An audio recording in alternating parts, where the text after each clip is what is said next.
পাশাপাশি আমরা চাই তারাও সুখে থাক, আমরাও সুখে থাকি, ঠিক কিনা? কিন্তু প্রতিবেশী হলে বন্ধুত্বপূর্ণ আচরণ করতে হয়। প্রতিবেশী যদি বন্ধু না হয়ে প্রভু হতে চায়, এরকম দানব প্রতিবেশী কেউ চায় না।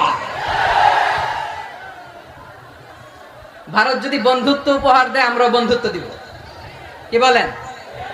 তারা যদি বন্ধু সুলভ আচরণ করে, আমরাও বন্ধুত্ব উপহার দেব। কারণ আমাদের পররাষ্ট্র নীতি হচ্ছে সবার সাথে বন্ধুত্ব, কারোর সাথে বৈরিতা নয়। আলহামদুলিল্লাহ বলেন, কত চমৎকার পলিসি আমাদের। আমরা নির্বিবাদী, আমরা বাংলাদেশিরা শান্তিকামী। We are proud of that. এজন্য আমরা গর্ববোধ করি। আমাদের পররাষ্ট্র নীতি সবার সাথে বন্ধুত্ব, কারোর সাথে শত্রুতা নয়।